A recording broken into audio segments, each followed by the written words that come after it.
and welcome to the Specialty Matcha Podcast. My name is Ryan. This is my co-host Zongjun, Hello, hello.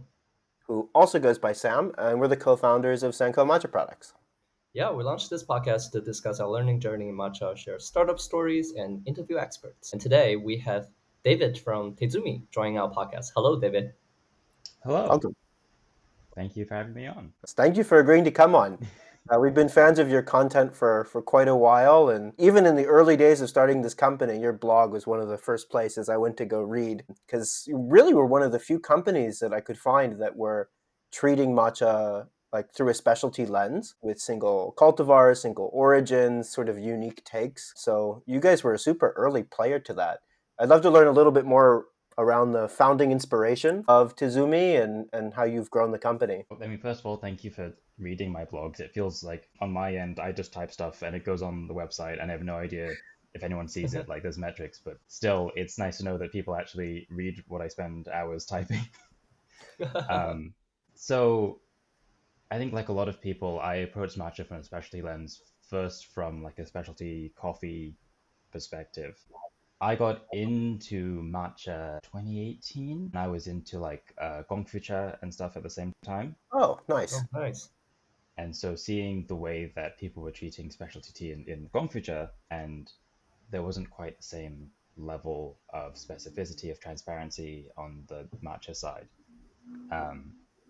Fast forward a year, and Tezumi was sort of being birthed towards the second half of 2019, when I, as a broke college student, wanted a kyusu for steeping sencha. And you can find, affordable gaiwan easily, but finding an affordable kyusu that isn't shipped from Japan or isn't like secondhand and really dirty was a bit of a stretch for me. So after finding some for myself, I thought, well, I can sell some off to make some cash as a broke college student. And then my brother got involved and we started formalizing it, made it an Etsy store. And then a few months later, my brother's friend Ryan got involved. And then from there, things really took off. So the three of us really started Tezumi in full steam in the beginning of 2020, which is funny considering what happened the rest of that year. Great timing. Yeah, fantastic timing. So we were all in on vintage teaware originally, because vintage teaware is more affordable for the budding Japanese tea connoisseur. So it was vintage kyusu, vintage chawan, and then we started talking to artists and potters in Japan, sourcing new teaware. And then in 2021, we decided it's finally time to do what we wanted to do from the start and start selling tea. And we approached it from a small farm, small batch, single origin, single cultivar sort of approach, because these are things that I thought were sort of missing from the US domestic tea market, Japanese tea market. There's, a lot of nameless sencha from who knows where in Kyoto, but I wanted to know, this is an unshaded sencha from Wazuka of the Okumidori cultivar. I'm grown at so-and-so elevation, etc. And so that was my mindset going into it. 5 years later, on the other side, it's having had some time steeping in the industry, I've learned that it's more complicated than just that. But I still want to maintain a lot of the transparency that we strive to from the start. And what were those like early sourcing philosophies? Like, where would you guys make compromises? Where were there hard lines? And sort of like, what were you looking for? Like products that met your own taste preferences, or really diverse range of flavors? Or like, what was the philosophy there? And how did you start it in the first place? Oh, yeah. Yeah. I'm curious about that, actually. In the beginning, it was a little bit of both. I wanted to get teas that captured sort of the classic flavor profiles while still being single origin, single cultivar, and then also try and highlight some of the more innovative players in the field, I guess literally in the fields, making Japanese oolongs and black teas, but black teas of a different style than they were making in the, 1800s, early 1900s, which was, in those days, the black teas were like second flush, a second thought for export only. But in recent years, as some farmers have traveled to China and Taiwan and learned different production methods, I wanted to sort of highlight those teas, as well as people making white tea in Japan, because there's a handful of people who do that, and sort of try and catch the whole gamut, the whole spectrum of Japanese tea in the present day, from the classics to the more sort of specialty stuff. And that's how we originally sort of envisioned our tea lineup. We had our classics, and we still do. These are stuff that I think is representative of, or at least a classic style or taste of a type of tea or region. So we have a sencha from Wazuka, we have a Fukumushi sencha from Yame, that's full of roasty, toasty notes. We have a matcha from Yame and a matcha from Kyoto when we started. So getting into contact with farms was fun. I will say I owe a lot of it to the Global Japanese Tea Organization's Nihoncha Marathon they did back in 2021, which was highlighting producers from different regions. So some of those producers are who we started working with. And then I also sort of discovered some more when I was doing my sourcing research on the internet, just seeing what their product offerings were. And then going from there. The barrier to entry, because I speak more Japanese now than I did then, but then I had enough to get by contacting farmers. So it was a little bit that made it easier. So I didn't have to only talk to suppliers who could only speak English, which allowed me to reach some who were not as familiar with the whole export process, but still had some fantastic teas. Cool. Actually, I had no idea about the cross-cultural inspiration. I forget where I was listening to this, but you said, I think it was one of the producers was making tea in a baozhong style. It's like a northern Taiwanese stranded oolong style. Yeah. But that's interesting. I never thought of contemporary cross-culture inspiration. And Japanese matcha. Yeah, Japanese baicha. That's an interesting one as well, because most of the Japanese baicha I had been tasted distinctly Japanese. Like it was, it didn't taste at all like a Chinese white tea of any type. Oh. But there was one producer who, I don't know, I think he went over there to, he might have gone to Fujian, I forget. But his white tea was distinctly more Chinese tasting, the way he picked it, the way he withered and processed it. Interesting. So that's something that I would like to continue to support. So one of our like early founding statement mission ideas that is written down somewhere was that we want to support farmers who are innovating, but also support those who are preserving and perfecting age-old traditions, because those are sort of the two ends of the spectrum. And like one of those age-old traditions is zairai, like seed-grown teas. And I feel like I'm in the minority here, but I love zairai. I know some of the farmers absolutely hate working with zairai because it's a pain, because it, you have to do a lot more work with it and it doesn't yield quite as much. One of the farmers we work with, Morisaki-san in Wazuka, he's big passionate about zairai, and he's been taking over the fields of farmers who no longer want to take care of their own zairai. He's like, I'll do it for you. Cool. Yeah, it's definitely a pain working with vegetations that doesn't necessarily have. You can't really make any predictions. Mm-hmm.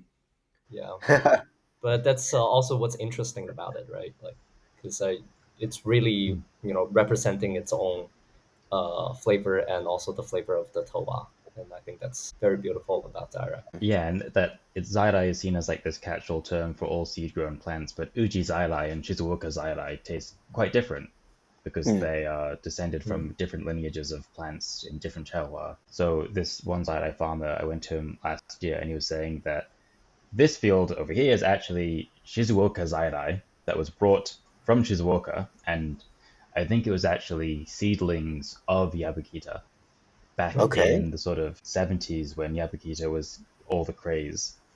But getting cultivars was more expensive than getting seeds. So if you wanted to get something that was like Yabukita, instead of buying Yabukita, you bought the seeds of someone's Yabukita plant. Interesting. So like there's a lot of depth and intrigue within zairai that sort of gets, washed when you just call it zairai. Because even our favorite Uji cultivars, your Asahi's, Uji Hikari, those came purely from Uji zairai. And I think Narino as well, when Horiichi Kimeien cut down all of their old fields, they picked like 2 plants. These 2 are fantastic. This one's Narino. Okunoyama, I think. Exactly, that's the other one. That's interesting. What is so I've had like 2 zairai matchas. My understanding, I think, is what most people's is, which you said is like a very reductive idea. It's like a monolith. To me, it usually means it's more bitter and astringent and can be very floral or fragrant. But like, what are some of the other? How would you segment some of the other variations? Like, what's the nuance within zairai that you've had in a matcha context? In a matcha context, it's very limiting because no one makes it. And there's like a handful of producers who want to experiment with this because it's very labor intensive, low yield, and low demand. Because Makes sense. It makes sense. Like it's purely a passion project, right? And the other thing that goes with that passion project is usually because zairai is representative of an older style of farming, you're sort of getting an older style of taste without as much of the intensive fertilization that you'd expect in a super modern umami rich matcha. So yeah, it would lean towards more aromatics, more florals, and more bitterness because of it. I think there's an untapped potential here to see what could happen if you selected Uji Zairai in the same way that we used to, as opposed to just using what Zairai plants are left. But again, no one really wants to do this work, so we'll see if there's passionate farmers who have some spare time and some spare fields to see what they can do with it. But I'm assuming if you gave it the same fertilization that you give your Asahis and Uji Hikis, you can get something similar because it has that potential. And because of the other thing with Zairai, because each plant sort of buds at a different time, it encourages hand picking.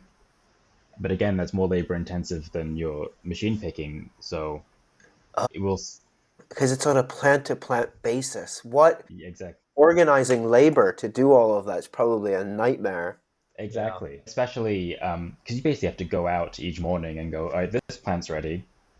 We'll pick that one today. This one maybe tomorrow, and this one maybe next week, which is how it used to be done only like 50 to 60 years ago. There's, I was reading someone's blog about what the farming situation was like in Wazuka in the 70s. Before the Haagen-Dazs boom of culinary matcha export to the West. And it was like 90% plus of all the plants in Kyoto Prefecture was zairai. Wow. And that's a huge shift in such a short amount of time. At this point, Wazuka didn't make any matcha, only sencha. Okay. And the majority of it was handpicked. Actually, it was all handpicked. They didn't even bring over the mechanical like hedge trimmer, scissor harvesters from... I think they were being used in Shizuoka and over in Nishio and Aichi. But in Wazuka and in Kyoto Prefecture in general, no one was using them because it was still handpicked from zairai. Interesting. I had no idea. It's just the state of change. Like, the tea industry has changed a lot behind the scenes. But of course, this stuff doesn't really get seen as much by the consumers, either in Japan or outside of Japan, because people don't know what zairai is, what cultivars are. Up until relatively recently, this has been a agricultural sphere only terminology. I've heard of this Haagen-Dazs town that popped up out of nowhere that industrialized quickly, but I kept searching and I could not find if it was Ujitewara or if it was Wazuka or one of these other regions. Was it Wazuka? I don't think it was Wazuka. It was somewhere in Kyoto Prefecture. I'm not sure where it was that got the deal with Haagen-Dazs. The story goes that then, like, the next year, tencha prices shot up 150%, and everyone rushed to industrialize and mechanize their tencha production to scale to meet this new growing demand. I'd love to meet the people who were there. Like, they're probably still alive. It's only they're the still 70s. alive, and they're still writing about it. This farmer I mentioned, he's got a blog who's just like reminiscing about what it was like in the 70s before there was like a internal push for industrialization of, I'm going to say industrialization, by which I mean like bead milling and machine harvesting of tencha. There was a push towards that in, I think it was like 85, and then the Haagen-Dazs shock came in 96. And then there was like a second push to continue doing this. This is when you're starting to see second harvest tencha being used for the first time in Kyoto ever. Interesting. And people starting adopting mechanical picking for the first time in Kyoto. And then this is bolstered by the Starbucks shock of 2006 with the spread of the Starbucks matcha latte. And of course, that just continued the trend towards this. And do you know that like the initial shift of farming method and also the shift of from zairai to more mono crop kind of growing practice, did that come from like Haagen-Dazs or like Starbucks, or was it like kind of started from within? or like Yeah. a municipality government like push? All right, this is actually it's going to be in my next video that I've already filmed, but this goes Oh, back to the 19. I just do the little industry recap here, it's more or thereabouts. So industrialization came to the tea industry, matcha and sencha, beginning in the 1910s, 1920s. We have the first machine electric powered Ishiyu stone mills. Of course, there was still a transition period. So in like 1906, there's still stories of old women at tea shops grinding everything by hand to order for customers. As we transitioned from the tencha buying period, where you would buy tencha and grind it yourself, to the matcha buying period, where you buy finished ground matcha. So that was, I think, 1912, 1916, thereabouts, where the electric Ishiyusu was born. And at the same time, sencha was being turned into a mechanized thing. So instead of temomi, hand-rolled sencha, you have the machines that basically try and copy all these steps. Mechanical tencha-ro, the tencha furnace, was developed again in the early 1900s. And this allowed factories to produce more tea than ever before. So we're looking at like 20 tons of finished matcha. Not 20 tons, it's 200 tons. I have to get my numbers right. But the matcha industry basically tripled from the pre-industrial period to the beginning of the industrial period. It actually had a low point in 1870, 4 tons of matcha produced total, which is the lowest it's ever been on record. Oh, wow. Interesting. That's nothing. We're up roughly like, what, 4,000 tons this past year? yeah, Something like that. So the Japanese government put out a research project basically in somewhere in the 30s to produce what is called moga, and this is the beginning of culinary, or like less than traditional, air quotes here for those who aren't seeing the video, matcha. And this was the idea of modifying sencha equipment to produce tencha originally. To leverage existing capital equipment. Exactly. So these are already there. You just have to skip some steps, turn off the rolling, and you get something that resembles tencha. And then you put that into, they didn't have bead mills yet, but some sort of early non-Ishiyusu grinding machine. Oh, very practical. I read somewhere that, someone calls Kyoto Prefecture the area of the grinding graveyard because they've been trying so many different technologies to mass grind tencha. Sounds like our lab, Ryan. Yeah, there's just a list of all the different technologies they've tried, and we settled on bead and ball mills as the best way to do it on a grand scale. And they were trying like different size Ishiyusu as well. Because now we're at the 1 shaku 33 centimeter wide Ishiyusu for the mechanical stone mills, but they had some that were 5 times as wide and like again 5 times as heavy. Oh, wow. Interesting. Okay. And they were trying to spin them even faster to get more tea, and they just finally found we've settled at like 40 grams an hour thereabouts at the 1 shaku 33 centimeter size is our golden area. A little faster, a little slower depending on what you want to do, but that's where we've settled. But they were playing with a lot to see what happens and see if it works at a larger scale. And the problem with grinding too fine is that you lose some of the texture and flavor they found with the larger Ishiyusu, and you get more friction and more heat. Makes sense. So this research was started in the 30s, and then it sort of sat for a while, slowly grew, but then the big boom, the push was in the 80s and then 90s with Haagen-Dazs. Interesting. Very cool. Yeah, very cool. Wow. Yeah. Looking forward to this video. Hey, me too. This probably won't be published for like another month, so we can we'll put in a link if it's live. Hopefully in the next week or so, I'll put this one out. So Awesome. yeah, I'll send you guys the link. So speaking of all this industrialization, it's led to a pretty interesting range of matcha products, both from Kyoto Prefecture and in other tea-producing regions in Japan. And you have these traditional companies marketing traditional products. You have incoming Western companies with a wide range of marketing and product positioning. Like, what's your take on the existing matcha landscape, both as an industry person and as on the consumer side? Like, how do you view both sides of that equation around the way quality is communicated, the way value is communicated, and things like that? I think it's something that has been changing, and it's hard to predict where that change will continue to go. So like rewind 5 to 10 years, ceremonial grade kind of meant something. It didn't mean anything specifically, but it meant that at least it was potentially from Japan and maybe first flush or something. I don't know. That's a low bar.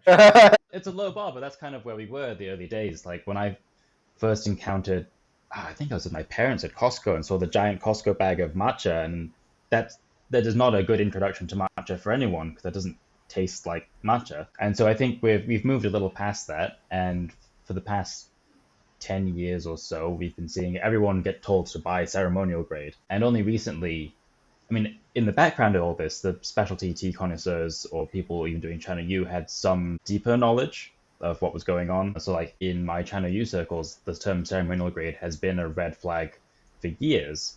But I think only recently has that sort of mindset, and when I say recently, in the past year or two, maybe in the past few months, has that concept of ceremonial grade being a bad sign beginning to influence like the main sector of the international market, which is more casual consumers and latte drinkers.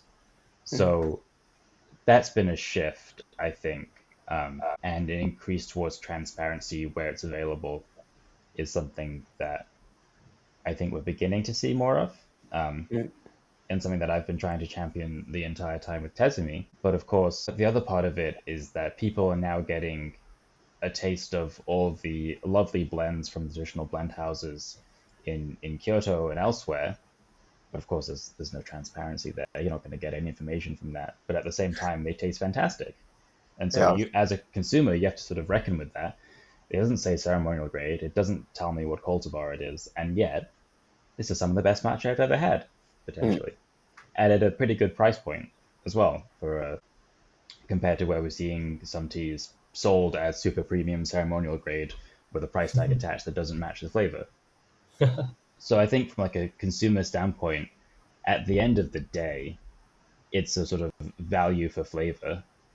But unfortunately, without transparency or familiarity with brands and blend houses, it just comes to trying a lot of tea and finding what you like. And so I think that's currently where we are. I think we're also seeing more single origin stuff coming. So there's myself and a few other companies who have been sourcing, like Tsuji-san is a name that everyone recognizes when it comes to tencha. He's a superstar farmer, and there are a few others that have begun to garner that sort of recognition. So that's now a mark of value across the industry. You can recognize certain farmers' names. Yeah. What do you think the desire is of other tea farmers that could have similar status to have that type of status? Is this a replicable playbook and be like a little cold, objective capitalist? Like, is this an economic model that would work well for other matcha farmers? I think it really depends on a personal basis, because I've met some farmers who are like, I want this matcha craze to end. Even though like there's all that demand and push for it and they could grow, at the same time they kind of want the lifestyle that they've been having. So I think some of them would, love the fame and recognition. They put in a lot of hard work and seeing it back, seeing the customers loving it, also getting the sort of formal recognition from awards and that sort of stuff. They enjoy that. But I think other people are perfectly fine putting in their day's work and knowing that it's going to Koyama and potentially and being used in something being served to the Iamoto or something, and that's all they want. So it's hard to see how scalable or replicable this model is, because I think Tsuji-san is quite a particular individual in this case. But you're seeing, especially as there's the newer awards, because the Tsuji-san's mostly been winning the traditional like regional and national awards, but there are more consumer voted or consumer judged awards, even within Japan and outside of Japan, where you're seeing the farmers that have already tried and are trying to sell directly to customers get more recognition, because that's something that already is decided by the farmers. A lot of farmers will not sell directly to retail customers. They only produce for wholesale. And those are ones that, like, as people outside of the industry, you're not going to find them. You're not going to find ways to contact them because they don't want to be contacted. They don't have a web store, even in Japanese. They don't have that sort of presence online. or maybe it's only in person at a small shop near their farm. But there are farmers who have their web stores who are trying to create their own brand. And I think in that case, it could be replicable. It's just that their names and their tastes and their styles are seen as desirable. We kind of see this in the black tea world. There is Yoshida En up north of Kyoto. I think they're in Saitama. There's like a dozen farms named Yoshida En because Yoshida is a very common Japanese last name.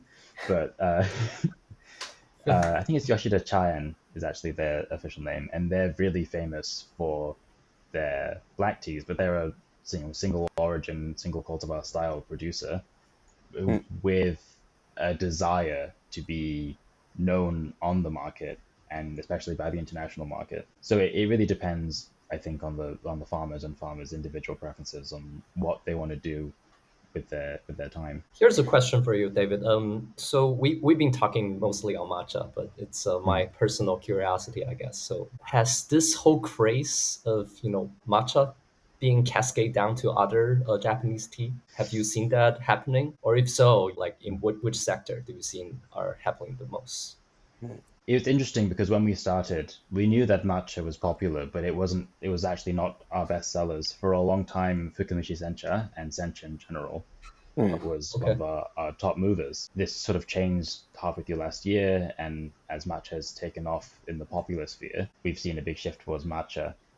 I think it's hard for people who, especially for like latte drinkers or people who make mixed drinks, to get into other Japanese teas because they aren't swappable in the same way. They don't function as well as ingredients in a larger whole, with the singular exception of hojicha. Hojicha and hojicha powder are easier to work into the same sort of mindset of using tea as either a secondary or like tertiary ingredient in crafting something. Sencha's flavor doesn't cut through a mix the same way as matcha's does, and especially in like the single origin way where a Koshin Sencha's florality will get sort of lost in a mix of any other flavors. So I think the rise in Japanese tea in general is just due to the increasing interest of people in the West. I'm using the West in quotation marks as well. I mean, outside of Japan, sort of how Japan uses the term overseas, in teas in general, but also in Japanese culture, because that's seeing a rise in interest again. There was a big rise in tea ceremony practitioners and interest in Japanese culture in the 80s during Japan's economic boom. And that led a huge wave of tea ceremony practitioners in the US and overseas. And that was like, they brought the idea of drinking matcha with them. And that sort of popularity has declined. And now we're at another influx of interest in Japanese culture and interest in Japan in general. So I think more so than the explosion in matcha popularity, if anything is going to drive an interest in loose leaf Japanese teas, it might be that. Interesting. I hope it does, because my suspicion is that Sencha is in trouble, particularly because the domestic market is, one, drinking drastically less prepared tea, but two, the quality of ready-to-drink tea in these PET bottles is so high. Last time Sam and I went to Japan, we were at all these tea places, all the sencha was available. We were like, okay, on the side, we're just going to try a bunch of stuff because we're just curious and we're tea people. And honestly, we had a lot of trouble getting any of it to taste good. We have a Gongfu background. We have a pretty decent understanding of the variables that go into making tea taste good. And honestly, I think some of the PET RTD stuff is way better than we were making. And we were buying some of the stuff at like $1 a gram. Wow. Like it was, like some hand-rolled stuff. Like it's challenging. And then you have all this mess to clean up. And so not only is like tradition, which the Japanese people aren't so interested in, especially young people. And there's mess, and the other stuff tastes good and it's probably cheaper. And, it's as easy as just going to the Family Mart or something. I think without the West, would you agree with that, understanding or projecting? That's right. And that's the concern of the Japanese industry in sort of like a top-down perspective. And that's kind of been how they've been thinking about the industry for a while. They see domestic consumption, especially of senchas, decreasing. Just consumption of ready-to-drink PET bottle tea is increasing, but that doesn't make nearly as much money for the farmers because for the most part, they're using either like tractor harvested, machine harvested, or second flush leaves to make the majority of these ready-to-drink bottled products, and price per kilo on those is much lower than price per kilo on the first flush sencha. So there's been a push to try and create senchas that are more appealing to the younger market domestically. This has been a push towards floral senchas that are moving away from the super umami associations. So this is your koshin senchas or the withered senchas that are still quite rare, but that's been an attempt to create those, which again, by withering a green tea, you get a more floral flavor out of it. This is seen as a response to people drinking like jasmine tea in these PET bottles as well. But as is typical, I think, of the Japanese tea industry from a top-down perspective, they sort of didn't look at the overseas market all that much when it comes to sencha. And I think there's a lot of interest in high-quality sencha from overseas. And the thing with sencha is that it's such a wide variety of styles and qualities that it's all under one label. But a Fukimushi sencha from Kagoshima tastes wildly different to a Fukimushi sencha from Yame, which will taste completely different from a super light steam sencha from the top of a mountain in Honyama or Kawane. And communicating these differences to consumers is a bit of a challenge if they've never tried any of them before or had a negative experience with sencha the first time because it tasted bitter or astringent or grassy or was otherwise unpleasant. And yeah, there are some really good bottled ones. My favorite was at the Lawson in Wazuka. There was one Konbini in Wazuka, and I'm pretty sure it's a Lawson. They had like a locally made Wazuka bottled sencha, and that was by far the best one I've ever had as far as ready to Interesting. I didn't know they had like local selections. That's really cool. They even have like Wazuka tea flavored potato chips at the local Lawson in Wazuka. Oh wow, cool. That's great. Great. So speaking, or I guess transitioning off what I would say is the most innovative thing in tea, being these ready-to-drink teas, and the more traditional side, being ceremonial practice, you're a member of a pretty obscure school of chanoyu, or Japanese tea ceremony, which is different than the sen-Senke. I'd love to learn more about your tea practice and how it might differ from like tea that an Emoto Senke or a Senke tea practitioner would be doing. Yeah, this is my like personally, what I'm most intrigued in is tea practice, and especially contemporary tea practice, because Japanese tea ceremony is seen as a vestige of something that was lost 500 years ago, but it's still a living contemporary art, and I think that gets lost a lot in translation and lost in practice as well. For those who don't know, the largest three tea ceremony schools in Japan are the sen-Senke. They are Ueda Senke, Omote Senke, and Mushanokoji Senke. In that order, Ueda Senke is by far the largest. I think there's about 1 million in Japan, Ueda Senke practitioners. There's about 100 tea schools in Japan, and I think the total number of practitioners is around 2 million. So 50% of them do Ueda Senke. My guess is like another 30% of them do Omote Senke, another 10 do Mushanokoji, and then the rest is divvied up into the 100 also local smaller schools. The sen-Senke are descended from the 3 great-grandchildren of Senno Rikyu. So Rikyu's grandson, adopted grandson, Senno Sotan, had 3 kids. I think he actually had 4. But he had 3 that he gave his property to. There's the house in the front, Omote Senke, the house in the back, Ueda Senke, and then the property on the street over by Mushanokoji, and that's Mushanokoji Senke. And so those 3 became the most popular throughout the Edo period. This is sort of the 16 to 1850s, 1600s to 1850. This is the time where Japan's borders were closed, the time where hierarchy became the mainstay of Japanese culture. Tea ceremony existed before this, and it existed in a very different cultural sphere. Senno Rikyu was living in a time known as the Sengoku Jidai, the Warring States period for Japan, Civil War. It was a time of extreme violence and unrest, and a concept known as kegokujo, gekkokujo, which is the lower classes overthrowing the hierarchy. So upwards mobility has never been higher in Japan before this, and it was a time of social flux. And so in this chaotic time, tea ceremony flourished as a contemporary art. It has been practiced in Japan since the 12, 13, 1400s, at least drinking matcha, and in its early days, tea ceremony was kind of about flaunting your wealth of Chinese goods. Back in the 1400s, having imported goods from Song and I guess Yuan Dynasty China was seen as like, wow, you've made it, you're rich, you're cultured, you know things and you have things and you can show them off and you know how to use them. And China-yu was originally kind of like this. And so when wabi-cha, which eventually got taken up by Rikyu, came along, it was sort of a pushback, or at least an antithesis of this, where it was, instead of having to use expensive imported wares, you could use locally made ceramics, or instead of in this beautiful painted, gilded, wallpapered Japanese space, you can do it in a little thatched hut using whatever you had. And that's kind of, in a very roundabout way, what wabi-cha is. And it was Oribei's student, it was Rikyu's student, Fureta Oribei, who took this to another level, and he actually took prized utensils and broke them into pieces and glued them back together at different sizes, and took centuries-old scrolls and cut them in half so they would fit in the alcove, which is a very radical approach. He was a samurai warrior, and one of his students and one of Rikyu's students was Ueda Sōko, and that's the tea school that I practice, Ueda Sōko-ryū. Oh, so it's a super early split. It's a super early split. So he was a student of Rikyu and then later a student of Oribei in the late early 1600s.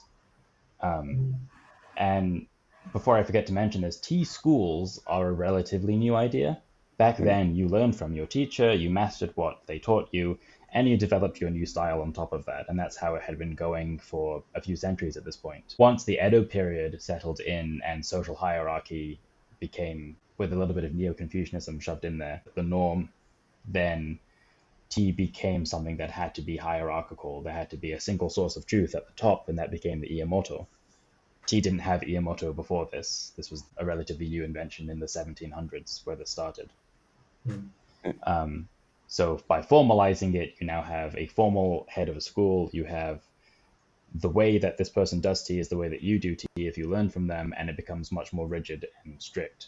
Whereas in the earlier days, it was a little more free and expressive. So differences, I guess, between the samurai schools and the sen-Senke is that the samurai schools tried to marry the sort of rusticity of wabi-cha, of using, more rustic objects, with the dignity that comes with being a samurai or a daimyo or a feudal lord.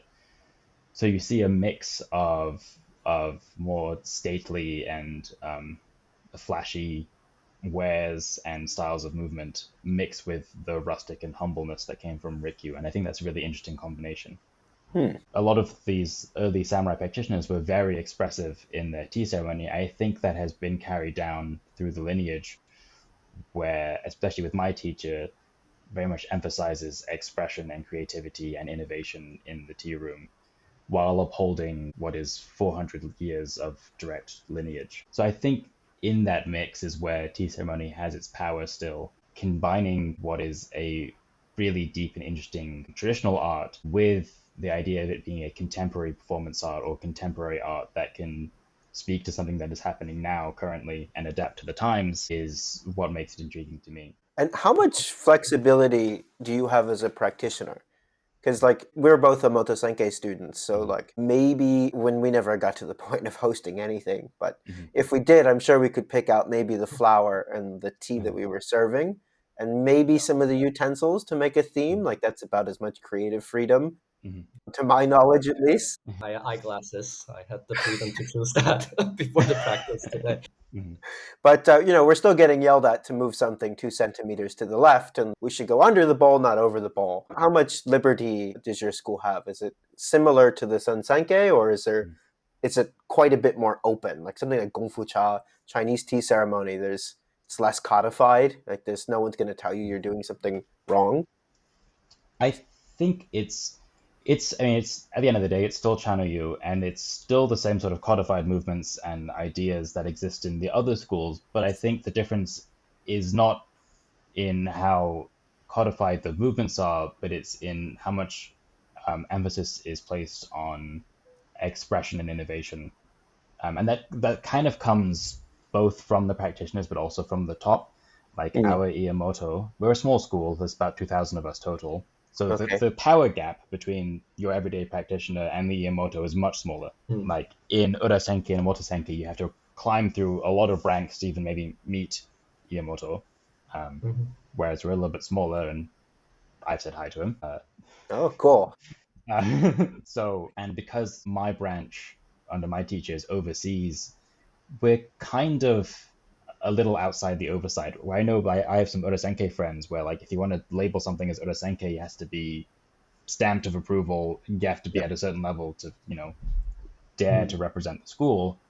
Whereas I think it's a little different in my case, especially with my teacher, who's basically been given the go-ahead by Iamoto to do whatever he wants as long as he's got some historical and textual inspiration for it. Which leads to some interesting and powerful expressions.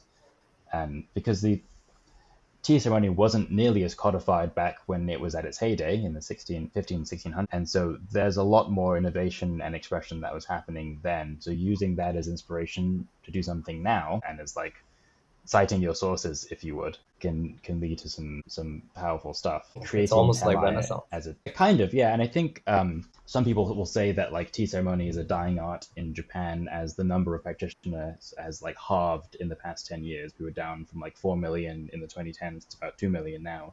And that's mostly because the bulk of tea ceremony practitioners in Japan are older women who took it up when it was part of formal education in 30s, 40s, 50s, 60s.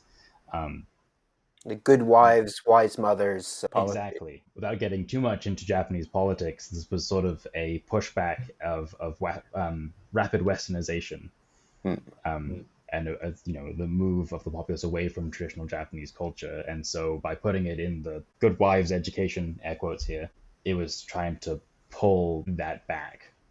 And I guess the idea was, again, for Japan in the 90s, get all the industrialization from the West, but keep all of the Japanese culture. So as we're in a very different time period now where that sort of generation is no longer the future of tea ceremony. So we're looking, I think, overseas for inspiration and trying to see how tea ceremony fits into different contexts.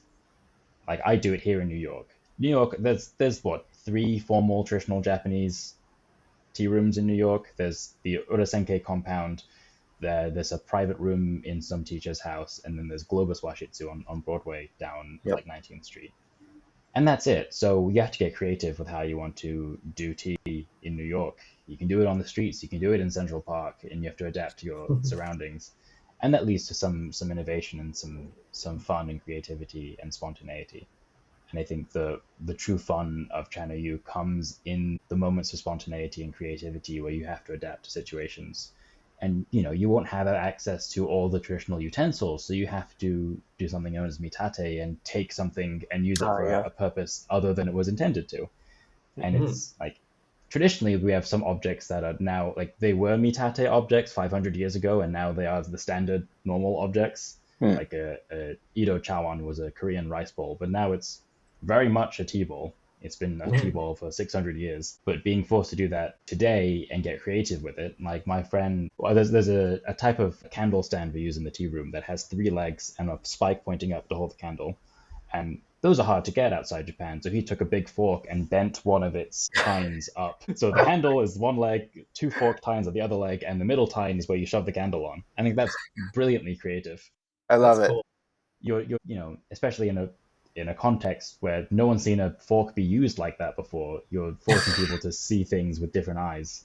Like I never knew a fork could be a candle stand, or like using a large seashell as a tea bowl. I never thought it could be used that way. So there's a lot of room for creativity in the tea room in that sense, I guess, outside the tea room. Very cool.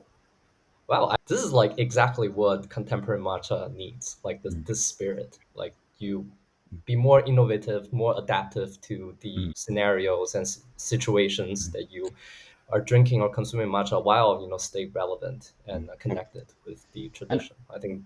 I think in many ways it's a more true preservation of tradition, because instead of preserving the forms exclusively, you're preserving the spirit. Yeah. People have been innovative in the past. Matcha only exists as we know it today because of innovation. We had, the innovation of shading in the mid 1500s completely changed the taste of matcha. But they didn't stop innovating there. We had Oribe and Enshu, who were the leading tea masters in the early Edo period, continuing to have the farmers innovate with production. And we've lost some of their production methods. There was one where instead of steaming the tea leaves, they would boil them in alkaline, like lye water, because it made them even greener. Interesting.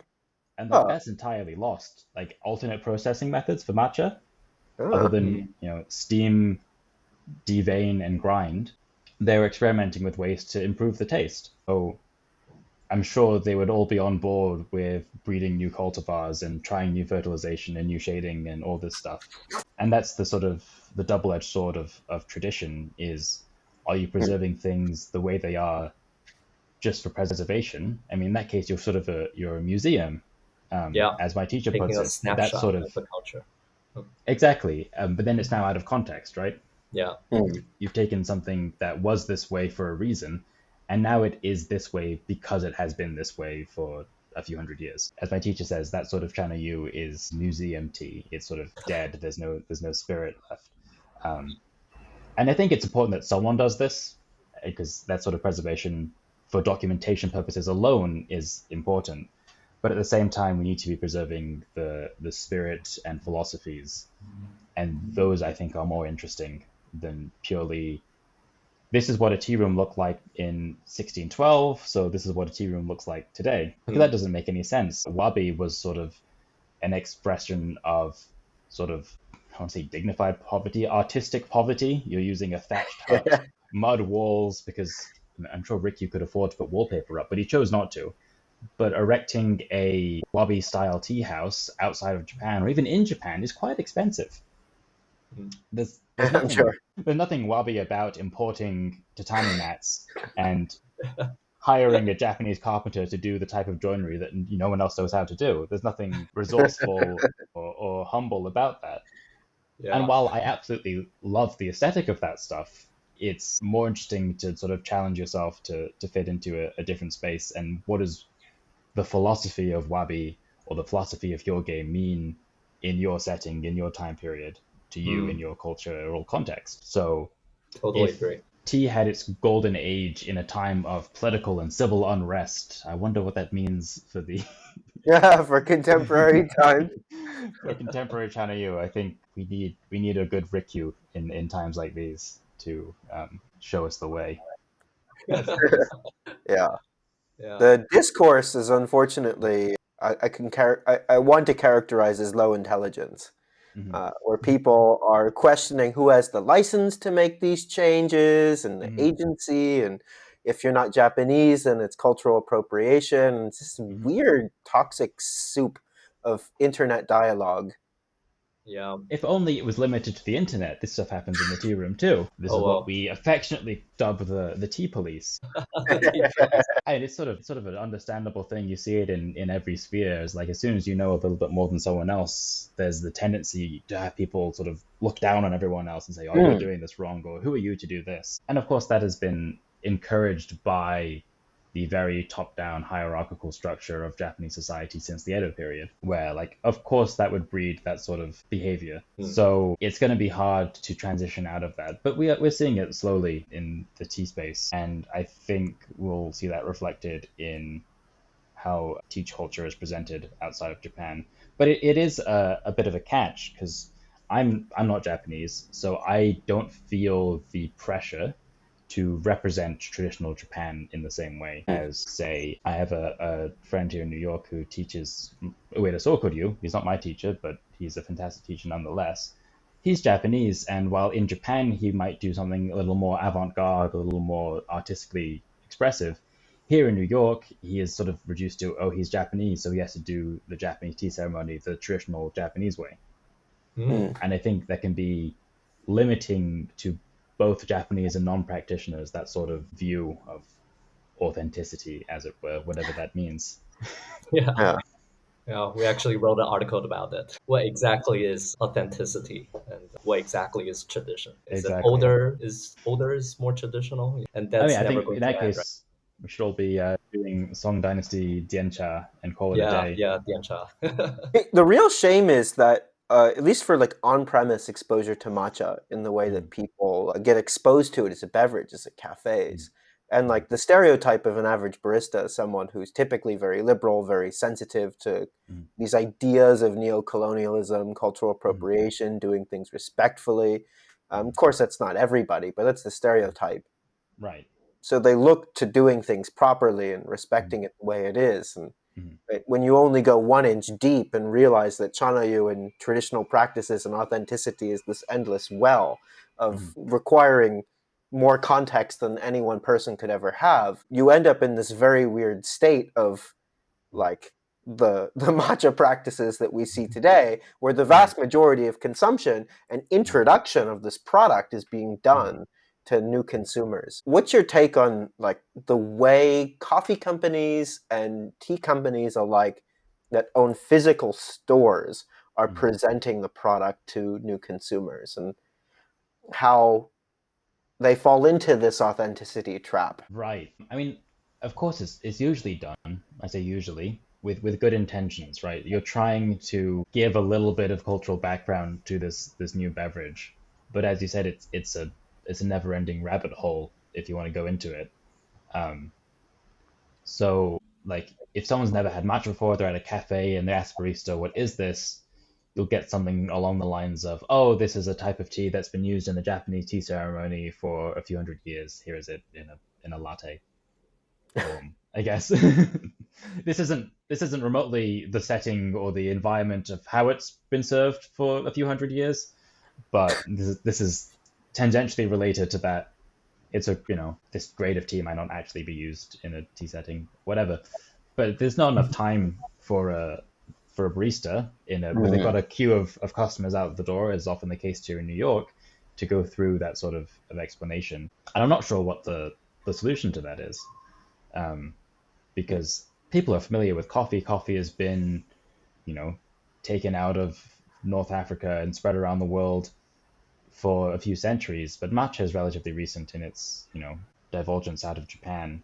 And so in many ways, it's still incredibly tied to the culture, even though it's increasingly less so these days. And sort of one of my operating ideas, both as a person interacting with tea and interacting with tea people, and as a vendor, is the notion that you don't have to study Chanoyu or be a tea master to appreciate matcha.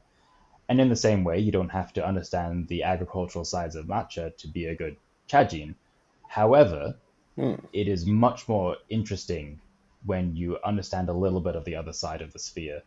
And I think it's a much more holistically enjoyable practice to understand either side of the spectrum, because in the tea room, people don't know enough about how matcha is grown. I think today is something that I would say definitively. They don't know how much work goes into managing a farm, how much work goes into selecting cultivars and blending tencha and shading things, or what any of that means, because they've never been taught that. And I think it would enrich their experiences if they did. At the same time, if you're drinking matcha latte, maybe understanding a tiny bit of the philosophies of Chanoyu, of maybe Ichigo Ichie is a really easy one to try and get people to understand. That's a reason that's like a very good marketing tool for the Japanese tea ceremony, because it's quite easy to sort of take that idea and link it to something that everyone can practice. Makes sense. Actually, I really like that comparison, because the tea people, tea ceremony practitioners, know very little about the product, and average consumers know very little about the ceremony. It's an interesting contradiction. Yeah. It's like, historically, I mean, people drinking and serving matcha and participating in Chanoyu, they are pretty far away from the day-to-day farmers in the social hierarchy setting of Japan. Naturally and historically, that part of education has never been built into the tea ceremony education. Exactly. And I feel like in older, I'm going way back, 16, 15, 1400s, that gap was shorter because the industry hadn't quite developed yet. So if you are buying tencha, you necessarily have to interact more closer to the source of tea production. And you see, again, people like Oribe and Enshu in the 1600s trying to experiment with tea production. They're at the one end, they are, the highest tea practitioner in Japan, and yet they're still having an interest in how this tea is produced because it's important to them, important to their practice, and we're not really seeing that the same way today. But these, as you said, Sam, are on two opposite ends of the social hierarchy, and there is one person traditionally who is the go-between, and this is where the modern blend house comes from. They are known as chashi, or tea purveyors, I guess is a good translation. And they are the ones who buy tencha from the farms, and then they are the ones who would pack it into the chatsubo that would then be given to the feudal lord. So they have to exist on both ends of the social hierarchy. They have to understand the agricultural practices of matcha farming, but also understand the social nuances of Japanese high society, because they are, and to this day, are on very different ends of the spectrum. Some Japanese farmers are the most down-to-earth, relaxed, enjoyable people to spend time with, but having also interacted in the upper echelons of Japanese society, this is where Chanoyu has been raised, it's very different. Everyone is much more indirect in their communication. There's expectations, all this stuff that happens silently. It's a completely different sphere to operate in. And unfortunately, that gap gets ever wider. These go-betweens, the chashi, have now developed into something as giant as Marikyu Koyama-en. Koyama-en knows a lot about agricultural practices, but that doesn't make it through to the front, where the consumer... And hence poetic names. Hence poetic names. I know you hate them because I listened to that episode. But it's a very recent trend that consumers, at least some of us, have been interested in the agricultural practices. So, and I guess, as I mentioned, it's only been recently that we've changed over to using cultivars in the first place. So that's a good point. The beauty of poetic names is that it presents a as stable as physically possible product for someone to depend on. If you're throwing a chaji and you're worried about the flowers and the bowls, the rooms, the guest order, you've got all this stuff in your head, the last thing you need to think about is this year's harvest of Asahi matcha as good as last year's? I forget, and which farm is that from? If you know that Hatsumakashi from this vendor was good last time you had it, it's probably going to be just about as good as it was that time. So in that case, it's consistency, it's dependability. Unfortunately, I think, while I want to raise the craft of the farmer, the craft of the blender gets sort of lost, but it's an incredibly important and incredibly complicated and difficult task, because you, as a chashi, as a matcha tencha blender, you have to taste the freshest tencha, imagine how it's going to taste in 6 months' time when it's aged a bit. Also imagine how it's going to taste when it's ground, because all this tencha blending happens as tencha and it doesn't get tasted as matcha. And you have to think, how do I blend this year's tencha to get the exact same flavor profile as last year's tencha? And the chashi, the tencha purveyor for my school, has said that the current Iamoto Konomi, the one that Iamoto says is his favorite matcha, has 33 different tencha in it. Oh, wow. That's a lot. Wow. That is a lot. That's a lot. It's mostly these cultivars, but it changes as certain tencha go out of stock, or this year's harvest from this farm wasn't as good as last year's. You have to adapt as a blender, because at the end of the day, you can't disappoint your customer if your customer is the Iamoto of a school or is the head abbot of a shrine or temple. They have very high pressure to maintain consistency and supply. And so it's a very tough job. And I think it's sort of underrated, the role that these blenders play, because it's not celebrated enough, I think, because, as a specialty industry, we're looking mostly at single origin, single cultivar, and extolling the virtues of that. But blending is in and of itself a very sort of specialty craft. It is absolutely a craft to be able to create a intentional mix of flavors from disparate cultivars and disparate sources, and create something new, interesting, unique, but also consistent. Because I will say, some of the best matchas I've ever had are blended, and I have no idea what they're blended from. And some of the most memorable matches I had have been single origin, but These are both valuable parts, I think, of the industry. And moving forward, I want to see both of them celebrated for the different and unique styles that they are.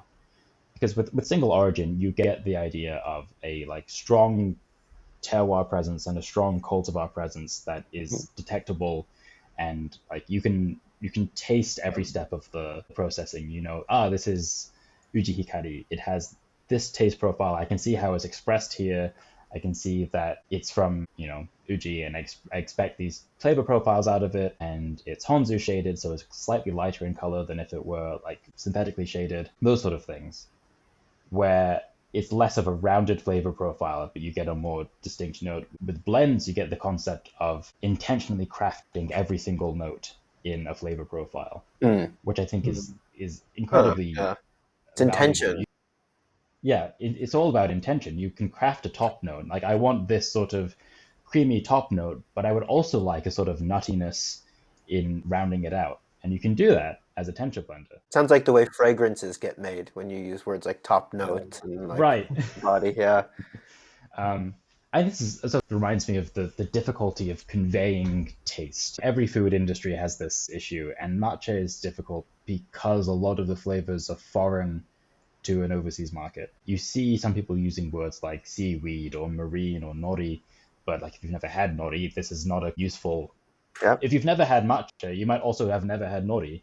So it's a difficult the tasting vocabulary of flavor doesn't necessarily translate from one culture to another. Well, the other problem is that these blend houses, I think Marukyu, I was looking on their website, I was counting. I think they have 54 unique matchas, including everything that they make for the schools, etc.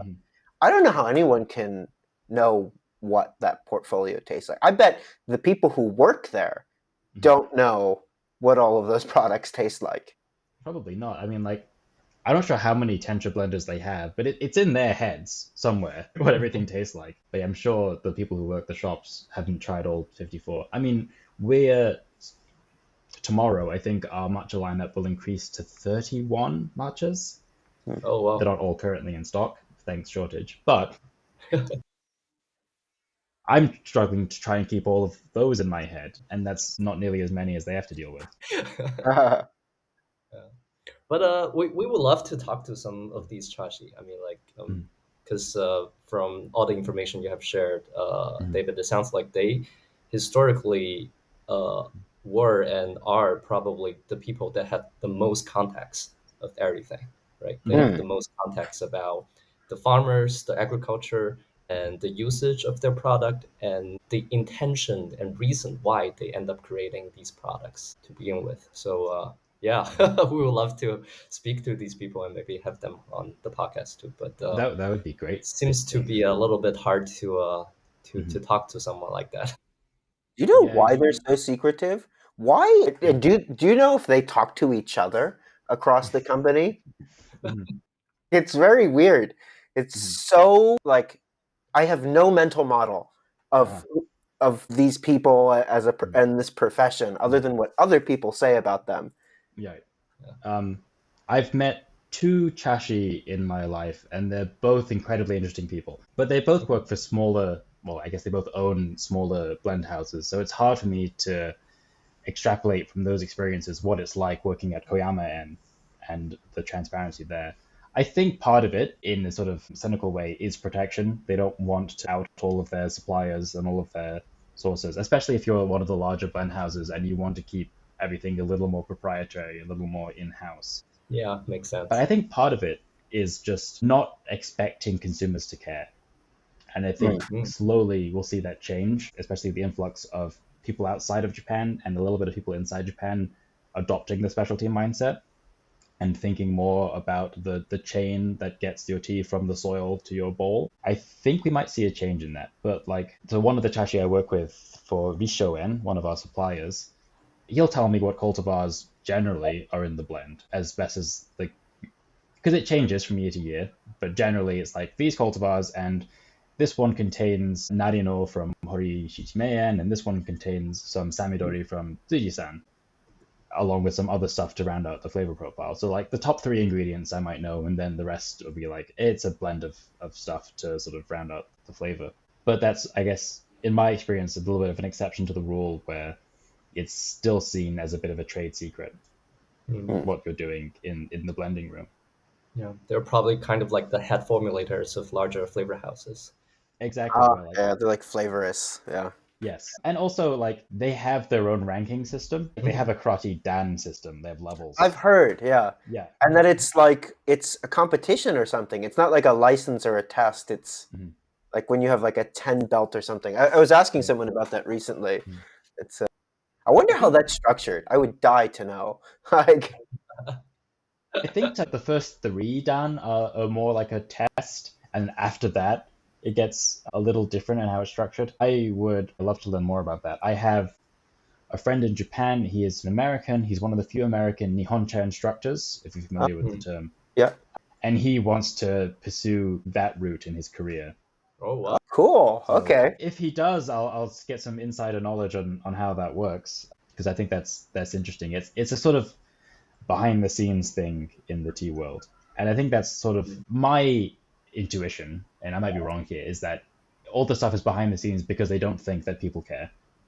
And it's not because, at least not primarily because they're trying to keep everything secret and keep the customer in the dark. It's just purely because it hasn't been what the customer has cared about before. And now that's changing, at least a little bit.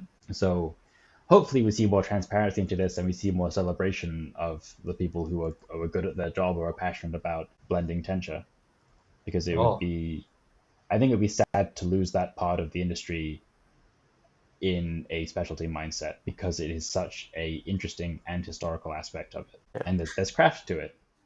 I feel naive in saying this because I'm wondering if I'm stumbling in with no context, but it would be very cool to see more foreigners trained by these people in a similar way that like someone might come to France to learn about winemaking or cheese making and bring it back to their country. Because I like those tea blenders, well, as skilled as they are, they're incredibly narrow demographic profile that have extremely limited world experience compared to the people of the world. Right. Where like someone from the Middle East or from South America or from the States or from Europe or for Southeast Asia, like all these places where we see matcha booming, understand at a very fundamental level what people in their country will like. And can blend to meet their preferences. And that like it would be inconceivable, probably to pretty much every blender alive, what someone in Mexico would love versus Saudi versus Philippines. Right, because they don't have those markets in mind, and they don't have the contacts in those markets to feel out what they possibly could want. So it's, I mean, anyone can blend tencha if you just buy tencha and blend it yourself, but without access to a mill, you can't grind it, and without access to the generational and centuries of knowledge that goes into it, you might have a hard time of doing a good job of it. So I'm not sure if we'll see anytime soon that get opened up, because Japan culture will change, but it does change at a glacial pace. And the rest of the world moves a lot faster when it comes to cultural change. And because Japan, I'm speaking in very broad terms here, generally is, especially in the traditional cultural sectors where matcha has lived, is about preservation and is about taking things slowly, that it'll be a slow change if we do see it. I don't know if there are any non-Japanese tencha blenders at the moment, and if my friend goes down that path, he might be one of the first, if not the first, to get into the system. He's been living in Japan for quite a long time now. The barrier to entry is not just language, it's culture, it's connections.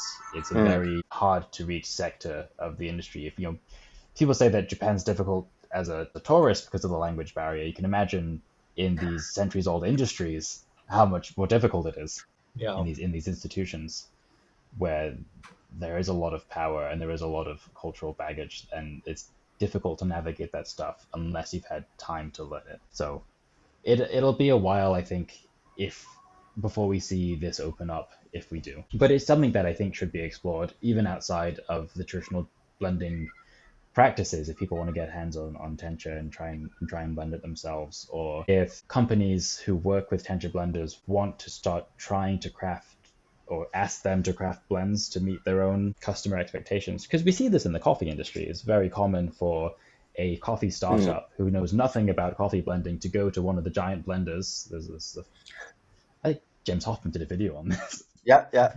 And like ask like, I want something that's kind of has these notes, and they'll go, oh yeah, we'll make a blend for you. Boom, Yep. there it is. Yeah. And like that is, in theory, the idea behind Iamoto Konami. Like Iamoto's favorite it's like tea. all white labeled. It's all like in theory, and this depends on the size of the school, because Ueda Senke's Iamoto have like 20 different matchas that say are their preferred matcha.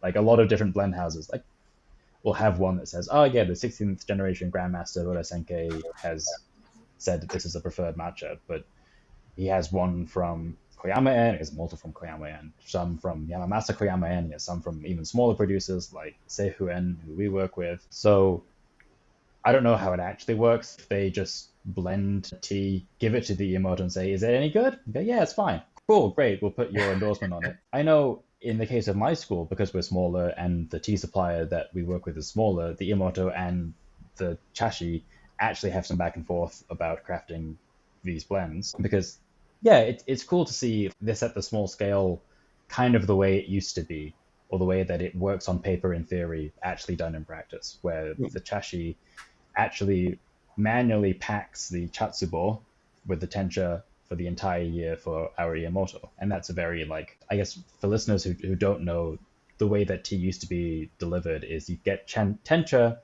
you blend it, sort it into different grades, and you put them into little paper bags. And on these paper bags, you write the poetic name. These paper bags get put into a giant ceramic jar called a chatsubo.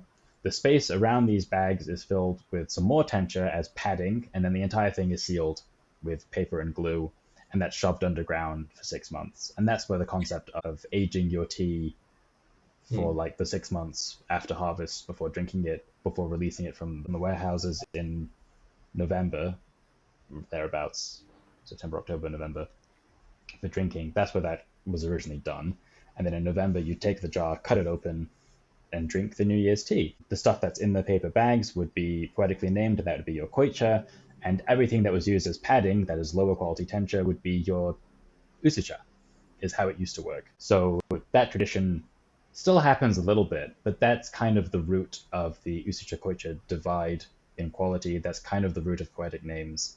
And it's fun to see that this still actually happens, and these things aren't just relics of the past, and people are still practicing the forms and practices that this all originated from. But people don't know this. There's very little education and communication of these practices outside of Japan, or even in Japan. So I think this goes for matcha in general. The learning curve is steep outside of Japan. It's slightly less steep in Japan. And so what I've been trying to do with my blog and my videos is just get information that is readily available in Japanese, or even like slightly less readily available, and make it in English so that people outside of Japan have access to it. And I noticed too your AI dubbing. That was cool. Yeah, that's a new feature that that YouTube has put on me. So now I apparently can speak in French, Italian, Spanish, Portuguese, and German. So you didn't just learn those languages. I can get by a little bit in French and German, but not that well. I think it's a good segue into what can be a last question. And I'm sure people are like really interested in your process of creating content, especially for YouTube. Because I think of the people who talk about matcha on YouTube, you are by far one of the most prolific, and Japanese tea in general. I really enjoy your videos and the graphics and the animations. Like, how do you decide what to talk about too? I wonder how you like narrow down a topic. That's actually probably the hardest part of it, at least from a creative standpoint, is picking what to talk about. Especially now that I've covered a lot of the basics I've wanted to. When like a year or two ago, when I had because I've been wanting to do the YouTube for a long time, and I finally started doing it last year, and I had a lot of video topics in mind. And now that I've sort of reached the end of those original topic ideas, it's sort of, oh, now what do I make a video about? So a little bit comes from comments of what people want to hear, and a little bit comes from seeing where the gap is in informational videos on YouTube about this practice. So my mindset has generally been do all the basic information first and then dive deep. So I'm still covering some basics. I want to do some basic videos about Channel U and history of tea in Japan, because once I get those basics covered, I can dive deeper into these topics. And I've done an how Senche is made video, but I'm still waiting to get a little more information and footage to do the how matcha is made one, which I think we should be able to get out this year. So picking topics is a little bit based on what I want to talk about, what my commenters and customers have asked me to talk about, and where I think there is an informational gap that I think I have the ability to fill. If I have enough knowledge or resources to do it, then I'll try and do it. As far as the creative process goes, I'm generally unscripted, which Oh, much to really? I wouldn't have guessed that. much to my brother's dismay, because my brother, who is one of the co-founders of Tezumi and is the cameraman for these YouTube videos and one of the editors, I'm the other editor, he has the unfortunate job of taking my ramblings and cutting them down into a editable, watchable format. Especially in the early days doing these videos unscripted, it would be like a 3-hour session to get a 20-minute video out of it. That's just me Painful being editing. uncomfortable. Yeah, me being uncomfortable in front of a camera, me forgetting what I said 5 seconds ago and how to segue onto that to the next topic. I guess slightly relatable ideas here. So I think I'm getting a bit better at that. But once the footage is filmed and I've talked about what I want to talk about on the camera, and I've used the utensils and stuff that's sent to my brother will edit it down. And then I'm the sole graphics department for Tezumi and for the videos. So it's up to me to make the graphics, the animations, and all the text and translations. And that's basically it as it comes to making these videos. It's just a bit of time consuming, and I like to have more time to do it so I can cover more diverse topics and go deeper. So hopefully this year we'll see I have a lot of videos planned for the next few months, which will be interesting. I'll be in Japan in May, and I'll be doing a lot of filming while we're there. Nice. We have the same plan. It's like, as more people who have insider access to these sort of crafts and traditions, as matcha gets more popular, the better it is that people actually see what happens behind the scenes. Because 10 years ago, or even 5 years ago, videos of tencha production were very small, and they're probably only on the Japanese side of YouTube. And so as more of that gets disseminated and we see a lot more of it, you can, as a consumer, understand a lot more, and it's a lot easier to learn from more readily available sources. Yeah, that makes sense. Cool. Is there anything that you wanted I know actually we didn't have much time to talk about much, and I know that we're running super late. I hope you don't have a hard stop. Oh, no, it's fine. Hour. I'm relatively open today, so I can go for as long as you need me to. Okay, cool. Oh, thank you. Sorry, we indulged a little bit too much in some of the lines of questions. That's fine. I enjoy the natural flow of conversation. Is there anything that you wanted to talk about specifically that we didn't touch on? Yeah, but then this recording might be a long time. Right. But yeah, the stuff that I have open, and maybe we can just select. The shortage is interesting. Where you want to see things go in the future, like how you want to see the industry evolve, and like what end state would you be happy with in like 10 years, and like how we would get there is interesting.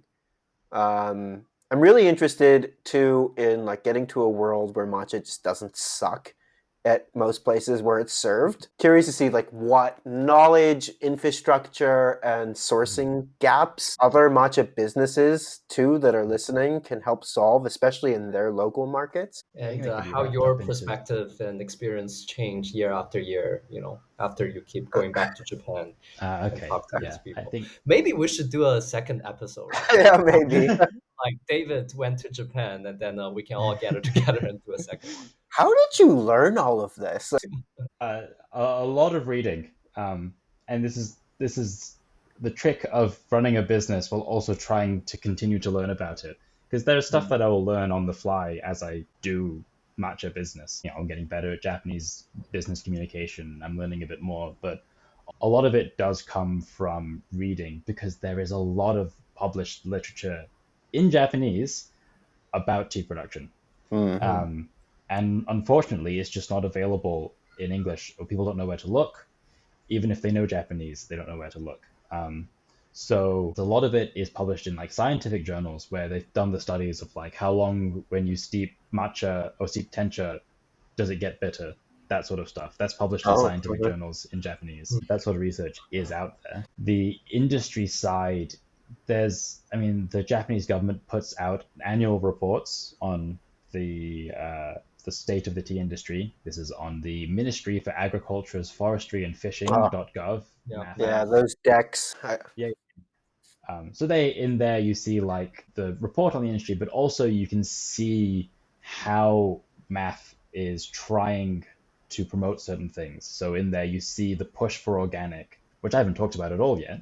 You see the push towards pushing farmers into using more mechanical production to increase supply. There's like a graph on there where it's just measuring the amount of riding style machines, but what's subtextually is that they're trying to get more farmers to use riding style harvesting machines. Otherwise, would they put that graph there?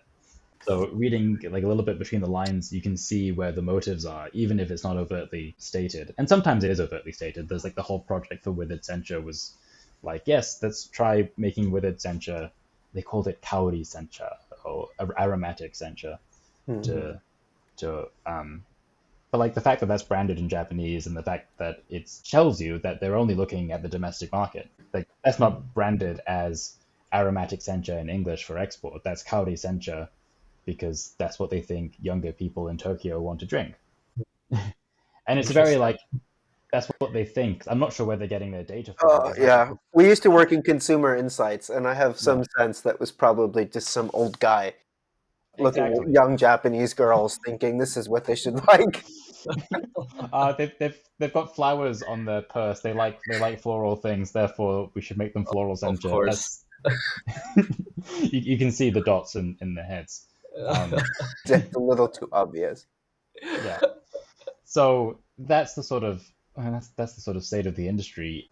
There's the sort of that side of it along with the craft side and the specialty side, and somewhere in between there we can get to a future where we have high quality matcha for everyone. Because this is sort of, I guess, goes back to my take on the matcha marketplace, but also on the industry. There's the two sort of approaches to marketing tea to customers, and that is the meeting customers where they're at, which is what I think people have been trying to do for the past 10 years of dumbing things down. Can I wait before you, can I set you up for this? I'll cut that part because this is it's getting really good. We can just use all of these conversations. Keep it really behind the scenes. Yeah, like just keep it, the natural way. Are you able to jump right back in? Sorry, I think I can get there. Yeah. Okay. Sorry. Yeah, so this is like the two different ways, at least in my head, of how I think about it, of marketing to customers or approaching marketing to customers. And one of them is meeting the customer where they're at. And I think this is what some people have been trying to do for the past 10 years without lack of a better term, dumbing things down, putting ceremonial grade on it, because that's what they know the customers are looking for. That's what they know the customers know about. And therefore, that's where they're at knowledge base wise, and then you can convert them into buying your ceremonial grade matcha. My philosophy has been sort of the other end, and that is trying to raise the bar and hoping I raise everyone else with it. That's something that my tea ceremony teacher has said in some context, and I've sort of been inspired by that since, of setting the example and trying to bring everyone with you, and hoping that in doing so you can just raise the base level of everyone. So that's, in my case, not using the word ceremonial grade and trying to be as transparent as possible when it comes to all the details about the matcha and teas that we sell.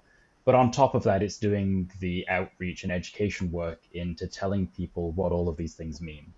Like I can put in the cultivars and the shading period and Honzu shading, but if I don't explain what Honzu shading is, that doesn't do anything. There's just more Japanese jargon. It's the same as a poetic name. If you don't know Japanese, Okumidori and Matsuno Midori are the same thing. They make no difference. Whether it's I didn't know that. Yeah. I mean, Matsuno Midori means pine green and Okumidori means deep green. Like even if you know Japanese, it doesn't recognizing what is a cultivar name and what is a poetic name. It's just not there. So I will try my best to, provide translations for the poetically named tea that we sell, try and explain the Shiro and Mukashi nonsense because no one actually knows what's going on there. There's like 3 different theories, and all of them must have been true at one point in history, but none of them are true today. I learned something very interesting about that. Maybe you can either confirm or deny. Back when it was all zairai, you'd have different colored leaves naturally, and some would be more pale or not pale. And it was like the job of the tea blender to go into the field and label the shiro bushes because they naturally produced lighter leaves. Is that one of those 3 that you were talking about?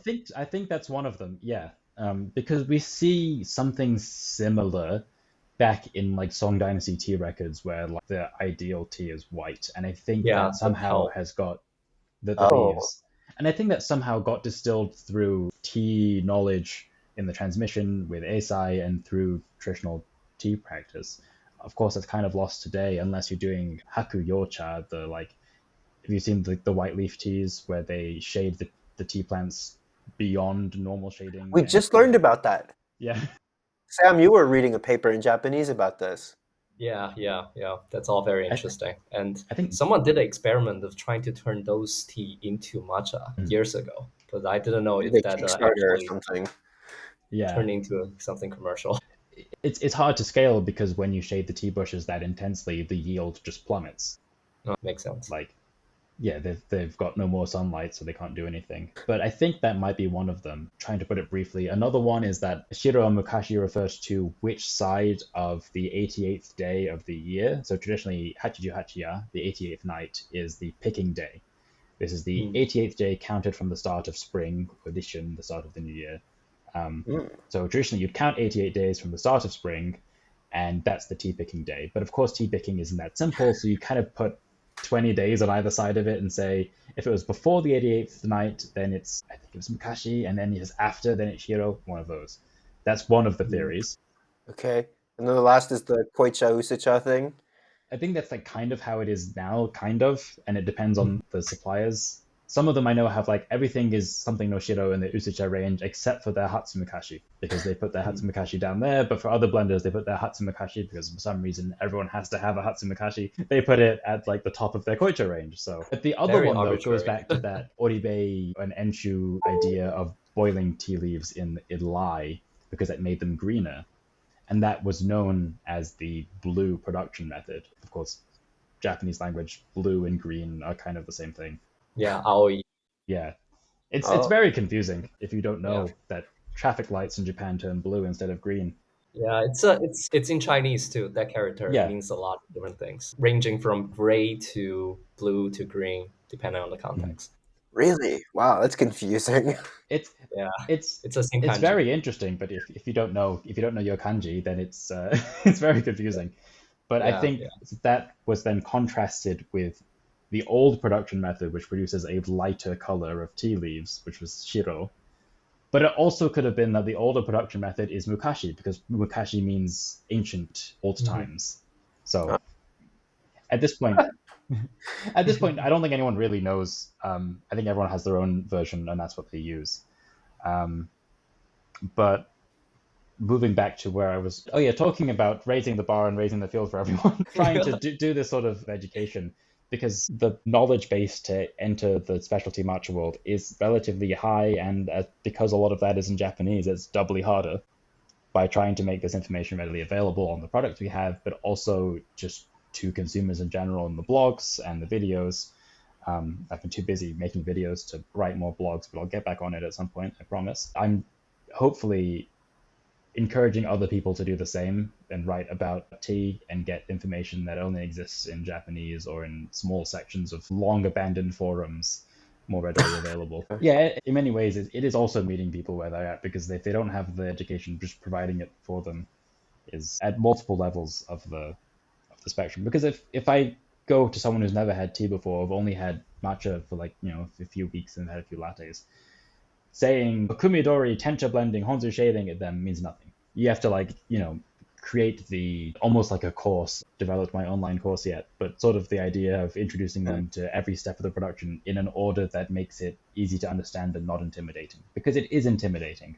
Japanese tea, or specialty industries in general, can be intimidating, and some people are scared away because of that, and some people are drawn in, and it's a type of person thing where if I see a hobby or an industry that has an incredibly deep rabbit hole, matcha for one, espresso for another, Yeah. or like wine, like these are incredibly niche areas that have incredibly deep rabbit holes and relatively steep learning curves. So for some people that's attractive, but for other people it will push them away. So you kind of have to also develop a way of talking about tea that is not scary, but isn't talking down to consumers and treating them like idiots, because they're not idiots, they just don't know anything yet, and therefore you have to tell them, but you have to tell them in a way that isn't just trying to show off your knowledge of Japanese. Yeah.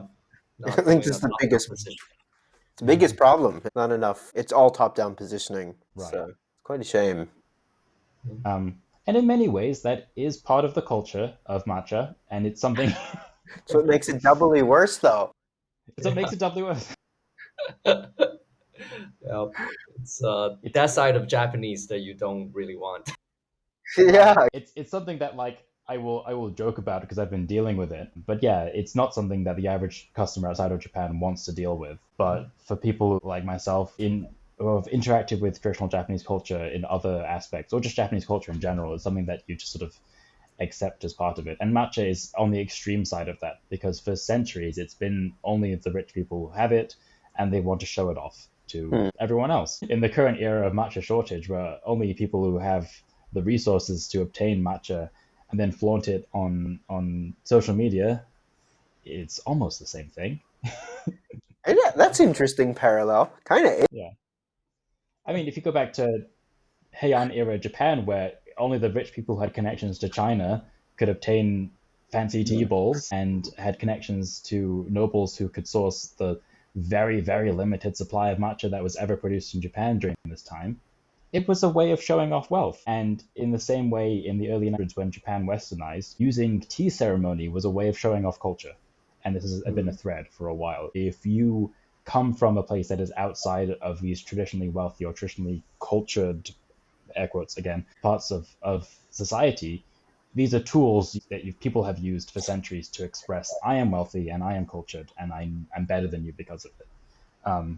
And unfortunately, we kind of see that a little bit in how people who are new to the industry and are new followers have been pushed away by the sort of toxicity around the shortage on multiple sides of the spectrum. Somehow this heritage of vanity stayed the same. It's the human condition. Is that not just it's human at some point, and how avoidable is that? A social distinction is almost a consumer need. Right, and like as much as I want to try and be better than that, it's a state of the things where they are right now. And I think we can all strive to be better. That's sort of the point of tea ceremonies: continual self-improvement and reflection, and taking in the moment and thinking of how you're actually acting in it and interacting with the world. But we're in a very consumerist mindset right now, and it's led to online toxicity from multiple sides of the spectrum, I think. Whereas, some tea ceremony practitioners are really hating on Instagram girlies, air quotes again, for flaunting their expensive matcha being put into mixed drinks. But at the same time, these people are desperate for tea and want it too. So we'll see how this evolves, and new tencha will come. I mean, this year is going to be rough because there's not going to be enough tencha to satisfy the demand. That's just the state of the industry, because it's agriculture and things take time to grow. Tea is all about slowing down culturally, and while the industry is speeding up, it's going to take a while for the plants to grow. Like some of the suppliers I've known have planted vast new fields of uchi hikari, but it's going to take a while for those to, 3 to 5 years, for those to be harvestable. Some people are converting their sencha production over to tencha production, another blow in the side of sencha. But it's going to take a while for that to, mature and actually feed the industry well. And then there's Kagoshima. For the entire time we've been talking about tea, at least I've been mentioning Yame and Uji primarily, because that's the two most, I think, familiar flavor profiles for people who get into specialty matcha. You get the sort of bright, vegetal, vibrant green tasting tea from Uji, and you get the nutty, roasty, rounder, potentially creamy tea from Yame. And Kagoshima is a new player to the game. They haven't been growing tea for nearly as long. The culture, the industry, for better or for worse, isn't there. So the entrenched top-down hierarchy isn't there, but neither is the generational knowledge. So it's a bit of a mixed bag. But you have young, entrepreneurial, innovative people who are trying things, and that's exciting. And I think as time goes on and they learn more about tencha production and continually hone their craft, we'll see a lot more high-quality matcha out of Kagoshima.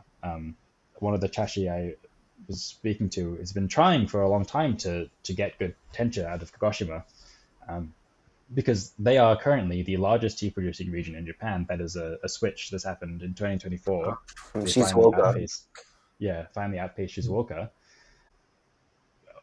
As the overseas demand for matcha is increasing in quantity, but is also increasing in quality. People are demanding higher quality matcha across the board. We'll hopefully see that demand get communicated to farms.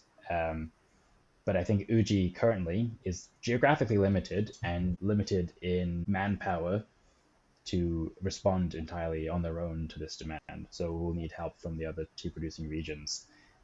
And maybe people will start to see them in their own right outside of just being supplemental.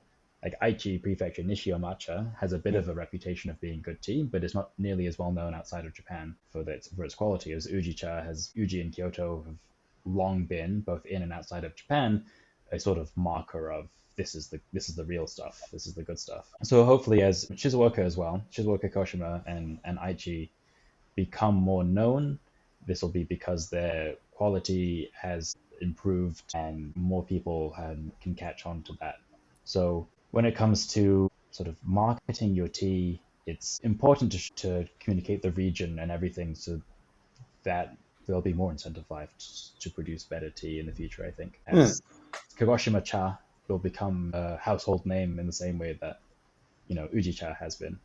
I hope for all of us that happens, because then there'll be more good quality tea for us to enjoy, and people will rave about, Shizuoka-cha or Kawane-cha matcha the same way they do about Uji-cha and Yame-cha. That'd be a great future. Yeah. Because right now, for the ugly secret of the industry, like the people laundering Kagoshima tea into Uji and make it as Uji-cha, that's already happening. Right. On the other hand, it's happening because Kagoshima tea is having such stigma in the market. So if that's going to be changed in the future, I think that's a win-win situation for everybody. I think that has to come from both sides. As people lose their stigma, and the quality will have to rise to match it. And there are people producing good quality tencha down there, but it's just the scale hasn't yet met the demand. And some of Chashi have mentioned, just slowly waiting for things to get to the point where they can include them in their blends for sale and blends for Iamoto and that sort of stuff. And speaking about laundering tea into Uji-cha, I'm not sure how well known this is, but Uji-cha on its own is kind of an unregulated term, the same way that ceremonial grade is. Yeah. Like, there are guidelines put out by the Kyoto Tea Board, for lack of a better word, that Uji-cha should come from Kyoto Prefecture X percentage, or at least Kyoto Prefecture, and then the surrounding 3 prefectures, Mie, and I'm forgetting now. But these are guidelines and no one's bound by them. So just be wary of the importance of Uji-cha, I guess.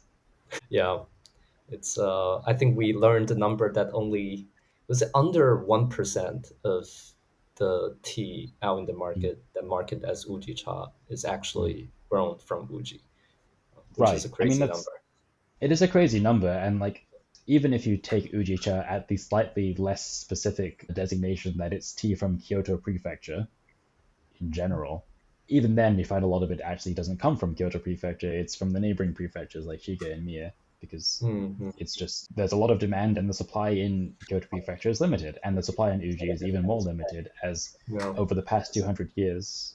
Kind of see a gradient of Exactly, yeah. But a lot of Uji-cha is actually grown in Wasaka because Uji is now a city. Uji used to be tea fields, but people moved there, and there's no more space for tea fields. One of the producers we work with, Yoshida Meicha-en, they have pictures of their fields back in the early 1900s, where it was fields and their neighbors were also tea fields and their other neighbors were also tea fields, but now their neighbors are houses and businesses. Yeah. So just the space for agriculture in Uji has evaporated. And so a lot of that's being shifted over to Uji Tawara and Wazuka. And I think we're seeing some of those names become more recognized in the specialty world. Like, people begin to recognize Wazuka. People have recognized Shirakawa exclusively because of Tsujiki, of Tsuji-san's tea, has developed a reputation for Shirakawa. I don't think anyone's heard of Shirakawa tea outside of him. So the sort of sub-specificity within Uji is becoming slightly more known, as Uji itself is very limited in what tea it can produce, and is now just sort of the catch-all cultural term for tea produced in that area. It's a bit of a shame because people drink it and they think they're tasting Ujicha. It's a lie. Like, they're not tasting the place. No. And as with grapes in wine, terroir is arguably more important than cultivar, and the terroir of Uji is different to that of Wazuka, is different to that of Uji Tawara, of Kyotanabe, of Shirakawa. But all of these are relatively close geographically, but there is still quite big differences. Like, because Wazuka is up in the mountains, tea harvested there is roughly a week later than what actually happens. Interesting. I didn't know that. Uji Tawara and Uji. Yeah, so I think you've had him on here, Pao. Oh, yeah. Yeah. My friend Pao. He's the same tea school as me. He has the same teacher as I do. Oh, really? Okay. Yeah. Cool. Wow. Yeah. Small world. Small world. Small world, after all, yeah. So when I was there last year, he drove me from his house in Kyoto into Wazuka, and we passed tea fields in Uji Tawara, I think it is. And he's like, oh yeah, this is how I know what I'm doing for work next week, because I see what they're doing here, and I know in a week's time I'll be doing the same thing. They're putting the shading on now. I think we'll be putting the shading on in a week's time. Oh, they're picking now. We'll probably be picking next week. It is quite a drive from Kyoto to Wazuka, because it's out in the mountains and you have to do all these little mountain passes to get there. They're building a tunnel, which might make it easier. I think it just finished, or at least was what I saw. It just finished? Okay. The drive is fun, little winding roads. Hao did mention to me that he sees people taking their rally cars and trying to do them like little racetracks because of these winding paths. But That's cool. He said that he saw someone in like a full racing helmet and racing kit taking these corners really slowly because they're really quite tight and dangerous. Meanwhile, the farmers are just zipping by in their K-trucks. They know the roads, and they're just... I guess this also brings us another side tangent, because I can't stop thinking of them, to another difference in how matcha has changed taste-wise over the last century, I guess. As more Aracha factories are being placed next to areas of production, the time between picking and steaming is getting ever shorter, which is only the goal. What we've been thinking has been the goal is steam as fast as possible to lock in as much freshness and no oxidation. But back in the day, that wasn't how it was. You'd have to, hike down the mountain on foot, and it would take longer for the tea leaves that you picked to get to the steaming basket. And they were steamed by hand in small batches. So you would take a little bit, steam it, and be done with it. And then the batch waiting would would take longer. So there's probably a lot more withering happening in older styles of matcha production that we have moved away from. So as the industry has moved towards super umami, super fresh, super green, and in Yame we've moved towards nutty and toasty, I think we're missing out on the floral and bright that came from probably withered zairai being the slightly withered zairai. But I'm not sure if I hope someone will choose to produce that again, and we see that expression of matcha as people innovate. But I'm not sure if that's where the mainstay of the overseas industry is looking at the moment, if we're just trying to get nice green umami stuff in our drinks. But hopefully there's enough specialty demand that this sort of innovation continues. Yeah, and they start looking outside like the traditional buyers.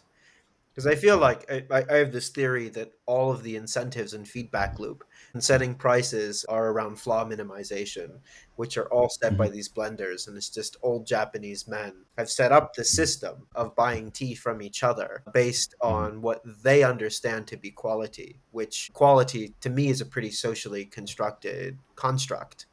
And that their ideas of what's good and bad, is homogenizes the taste of matcha that the world is consuming. Right. You see that in the way that tea is evaluated and scored at the wholesale market, and I guess also for competitions, is that they'll take tea I think this is true for senchen, it's probably also true for matcha, brew it at boiling water temperatures to extract every single negative quality they can from it, and expose it in all of its flaws, because if you brew it at lower temperatures, you don't see any of that. And then you basically score it, and you say, oh, this is too oxidized, or oh, this was picked too late, and that sort of stuff. So yeah, it's very definitely a flaw minimization approach, and that discourages innovation because the market is primed at stability and consistency and trying to push towards that.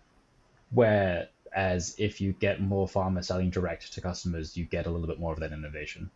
Especially outside of senchen matcha, you get all of the other types of tea. But even within senchen matcha, you start seeing more innovation when people are operating outside of this traditional wholesale market practice. That's good. And I think it'll be, yeah, it's good. And it's more like direct consumption is important, but I'm not sure how scalable that is, because the majority of tea is put on the wholesale market.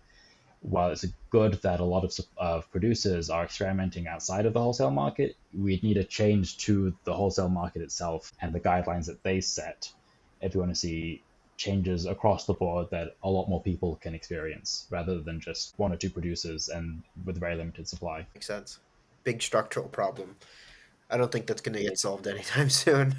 No, probably not. But the push towards organic is interesting because, like, if we have a ideal flavor profile for matcha as being incredibly umami and green, that necessitates intense fertilization, which is hard to do purely with organic fertilizer. And that's where, like, is this what matcha used to taste like? Have we moved so far away from the natural taste of the plant that it's unrecognizable as matcha? Because if you have some of the, like, lower quality, again quotes, organic matcha, it tastes quite different than for sure something you'd get out of a traditional uji blend. And is that something that customers want, or is it something that they're trying to move away from because everyone wants vibrancy and umami, which you just simply have a hard time getting if all you've got is canola seeds and other organic fertilizers? Yeah, I mean, like, with that level of fertilizers being used, you can theoretically, like, produce that tea, like, on the moon. There's no tawa. Nothing in the soil. Yeah. Yeah. It's all the nitrogen that you pour on it. Yeah. So we're seeing a little bit of pushback in the specialty industry against that sort of push towards the super umami. And this is something that one of the chashi I spoke to at Rishuen has mentioned, that, like, aroma is something that used to be the primary driving character of tea blenders. It's all about aroma. Oh. And now that the push is towards umami, it suffers a little bit. But flavor is a lot more subjective, this is what he said, than aroma. And it's a lot harder to judge quality-wise as a tencha blender. So they still operate a little bit on aroma primarily rather than flavor. And this is also something I've noticed is the difference between how tea practitioners make tea and how casual drinkers, or I guess hobbyist drinkers, drink matcha, is that for the longest time, everyone's been telling everyone to brew matcha at like 60 degrees, 70 degrees, 80 degrees to minimize bitterness. But in the tea room, as I'm sure you've known, you just take it straight out of the boiling right out of the kama. Yep. Right out of the kama. And this is something that I think isn't explored enough, because this has been done for centuries. And if it tastes better at lower temperatures, then why are we using boiling water? And of course, my theory here is that, one, at the higher ends of quality spectrum, you can use boiling water. You take one of Tsuji-san's teas, you can hit it with boiling water and you'll still get very little bitterness. But the other thing is that aroma was more important back then, and higher temperatures extract more aromatic compounds, and therefore you experience more of the aroma. And two, bitterness wasn't seen as the worst thing ever, as it kind of is now, where we're terrified of bitterness. We also kind of need it to cut through milk in a latte. But in usucha and koicha, we hate bitterness as though it's the enemy. Whereas it used to be seen as not only a part of matcha, but as an important part of matcha's flavor. Like, preferences have literally changed. Yeah. Preferences have literally changed. And, like, there's kind of a thing people say that Omote-senke prefers slightly bitter matcha. I'm not sure how true that is. I haven't tasted all of the blends of all the different konomi, but, like, Eisai writing in the top, it's promoted matcha because it was bitter, and tastes have changed. Yeah, because it aligns as part of traditional Chinese medicine. Yeah, and if you examine the record of how tea being made back in Song Dynasty, it will be very bitter. It's probably closer to nowadays white tea. And historically, even to now, Chinese tea doesn't necessarily assess bitterness as a negative component of a tea. Usually, some tea with some exceptions, but yeah. It's an interesting phenomenon that we're seeing now, that bitterness is so hostile in matcha. It's not just matcha, you see it in sencha as well, and I think sencha is something that matcha can learn from, where for a long time, bitterness and astringency were the enemy, and then we invented fukumushicha in the 40s and 50s, deep steam sencha, to eliminate bitterness and astringency. But the vast majority of cheap fukumushicha, and I'm being a bit mean here, because a lot of the cheap ones, I think, taste kind of lifeless without the backbone of astringency. Like that structure, I think, is very important to a good sencha, at least in my preferences. In the sort of mountainous senchas from Shizuoka, you get that backbone, and from there you can structure the umami, you can structure the aromatics. So that's gone through multiple different waves of evolving taste preferences in sencha. And I'm curious to see how this will exist in matcha. I don't think we'll see a return of bitterness as a positive quality, but broadly speaking, I wonder in the long run how taste preferences will evolve over time, or if we will continue to dive ever deeper into maximizing umami and greenness and see those amino acid percentages rise each year until at some point we're drinking straight L-theanine. It's baked into the incentive model at the auctions and the wholesale level. If whether or not you're going to sell something is based on the stupid score sheet that someone invented and that was a flaw, how is it ever going to change? Maybe we have to start seeing China and Korea coming into the game with higher quality tencha that aren't bound by any of these rules, serving the specialty market abroad for matcha. Like it's because these I don't know. I've worked with a lot of large Japanese companies in the past, and there's an unusual amount of rigidity and hesitance for structural change, especially structural change. Maybe as a one-off, but like, are the Japanese gonna adapt fast enough to let 1,000 flowers bloom and just see what can be good? Some newer farmers in Kagoshima. I mean, they seem to be very innovative. That's my bet. The word of mouth, the idea is that the corporate rigidity is less so down south in Yame and Kagoshima. Like that sort of rigidity is very much seen in Tokyo and Kyoto. Kyoto especially. Kyoto is kind of the cultural landmine of very rigid social structures and the importance of indirect communication. And as a foreigner, if you don't know the trappings, it's a trap.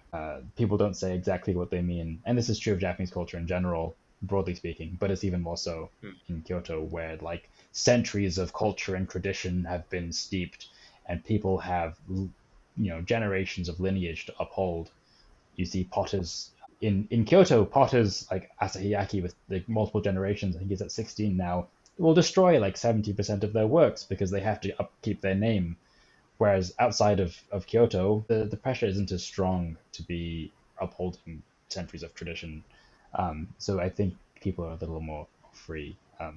But I'm speaking very broadly here about regional differences in Japanese culture. I'm sure it's a lot more complicated and people have different opinions. But that's kind of the understanding, is that that's how Kyoto is. And places further south, further away from Kyoto, a little less like that. It's good. Yeah, the only place where people from Tokyo is going to get trolled and joke is in Kyoto.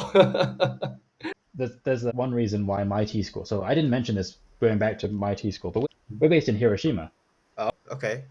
So the sen-Senke and the majority of tea schools are based in Kyoto. We're based in Hiroshima because Ueda Sōko was sort of kicked out of Kyoto and given land in Hiroshima to be the feudal lord of. So being removed from the influences of the sen-Senke and Kyoto and the Edo government, just distance-wise, has led it to sort of pursue a different path. And then being in Hiroshima, of course, it survived an atomic bomb. And that has had a profound impact on our tea school because our tea school used to be centered in the castle. It's a New York car alarm right there, if you can hear that. It used to be centered in the castle at the center of Hiroshima, and just by luck, after the Meiji Restoration, after the samurai were disbanded, they moved out to the suburbs and moved the family and everything important with them. Oh. Otherwise, the entire tradition would have been lost. in World War II. But while the lineage has survived, we lost a lot of people, and obviously in the blast, and it's sort of been a survival story since then, a rebuilding story for the school. Like our Iamoto lost very dear people to him during that. Is the Iamoto did the Iamoto live through World War II? Yes, I'm pretty sure he was very young though, Hakurin Iamoto. Oh wow, interesting. Yeah, Interesting. And he was definitely succeeded in Iamoto, our previous one, who lived through that for sure. So we're very tied to that, as well as to the idea of surviving the civil war of Japan. Like, being a samurai school meant something different in the warring period, because samurai in the Edo period didn't do anything. It was a time of peace. Samurai just became a social class. You didn't actually fight. You carried your sword as a symbol of status, and that's about it. During the Civil War period, these people were fighting. It was dangerous. Their lives could be lost at any moment, and Ueda Sōko had been on the front lines of battle multiple times as Ichiban Yari, the first spear. So it's very much a story of survival and perseverance for the school. Not only did Ueda Sōko survive the tumultuous period of civil war, but his descendants have survived nuclear war in Hiroshima. So I think that has also been a bit of a guiding spirit to push us forward into persevering and surviving and adapting to new situations. Makes sense, and it's very Very cool. heavy. It's kind of crazy. Very interesting story. Yeah, For sure. maybe like definitely, I'm sure lends into their adaptive spirit. Yeah.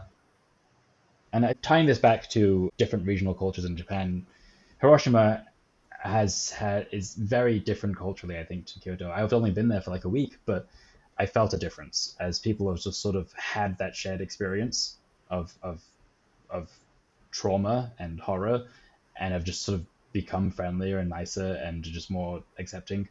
And so there are tea blenders in Hiroshima, and I think they might have a different outlook to tea blenders in Kyoto. But this is just my point, that it's easy to think of Japan as a monolithic culture, and the cynicist in me would like to say that Japan wants you to think of Japan as a monolithic culture. This is something that they've tried to craft post Meiji Restoration, but the truth is that it's not. And I think we'll see, hopefully, more regional expression in different styles of tea, but also different styles of doing business and adapting to the changing world and the changing market of matcha. Maybe the chashis are easier to talk to in Hiroshima, Ryan. Not sure if there are any. There's one. There's the one who provides to our school. He's actually in Onomichi, which is like a 2-hour drive out of Hiroshima. Okay. He's great, super down to earth guy, very very nice. But yeah, he's the one I mentioned who did like 33 different tenchas in his blend last year for Iamoto. So Crazy. they're out there. That's cool. Well, I guess we're coming up way past 2 hours, so it's sort of a final question. What can everyone expect of Tezumi into the future? Like, where are you guys headed, and what's your plans into the future? I think what we've been trying to do is highlight producers and highlight craftsmen, both in the tea and teaware side. And we're basically trying to continue to do that, but just expand more into areas that we haven't covered before. So this is looking at more matcha outside of where we've been originally sourcing in the matcha side. So we've been very heavy on single origin from Kyoto from the start, but we're looking a little more into sourcing blended teas from there and maybe some single origin outside of Kyoto. We've had some from Yame, we have a few in Shizuoka, but more of that so we can better represent the wide variety, the spectrum of matcha flavors. As I've said, we're currently at about 30 different matchas, and we're probably going to see that number increase if everything goes well. And my goal there is just to show people that matcha exists in such a wide spectrum of quality and style. And style is something I want to focus on here, because we talk a lot about quality as if it's linear. Oh, yeah. It's not at all. Yeah, there's huge variation. And it's so much down to personal preference. And once you're at the point of quality is drinkable as ususha, then your world opens to, now what do I want to do? You know, I can pursue tea in this style if I want single origin, super focused tasting profiles. If I want something crafted and rounded, it's just different. So that's our goal there in the matcha sector, at least, is to try and showcase more variety, or continue to do that, because that's what I've been trying to do from the start. And now as we're growing, we have the capacity to do that. So that's one side of it. And I guess the same is true across the board in our other sectors. In tea, where we've been focused on a certain area for teapots, tokoname, but we can branch outside of that and showcase more of Japan's regional crafts. We're doing that slowly, but we'll hopefully be doing even more of that in the coming years. And then on our content side, I hope to produce more and more and more and cover all of these different aspects, not just as products that we sell, but as stories that we can craft and bring to people. Because these are such interesting stories with such deep and interesting history, be it ancient or even recent history for some of these potters and these tea producers, that I want to show everyone what's actually happening and not just show the end work of the product. So that's hopefully what's on the plan. Book has been in the talks for a while. Cool. Okay. Nice. If I ever have the time to produce that, maybe that's a project for the end of this year and moving into next year. Because, and this is just the issue with running a company, is that we're all too busy running the company to do even more stuff that we want to do. So I've been thinking about this for a long time, and there's a lot of stuff that I can talk about in situations like this that I've not put down on paper. Like this lot of information I've shared today and my thoughts, they've not been put into my blogs or into my videos yet. And so hopefully I can coalesce all of this and put it into a book. That'd be awesome. It's a book that I think thank the you. industry Thank you for really doing needs. all. Yeah, thank you for all the content. We've learned a lot. Oh, It's very helpful. And it's context too. You're not telling anyone what to think or how to think or that this is good or that's good. It's just really the foundations to make your own judgment as a consumer, at least when I'm consuming that content. So really appreciate it. I'm glad to hear that. That's definitely my intention, and I hope that people see it that way. And I mean, from a business perspective, that's sort of the ethos I want to build, that I'm not telling you to buy our tea. I'm not telling you that this is good. I'm just trying to give you the information to show you why the tea that we sell is good, that the people who put all the work into it have put in all this work, and how it turns into what you get in the cup or in the bowl if it's matcha.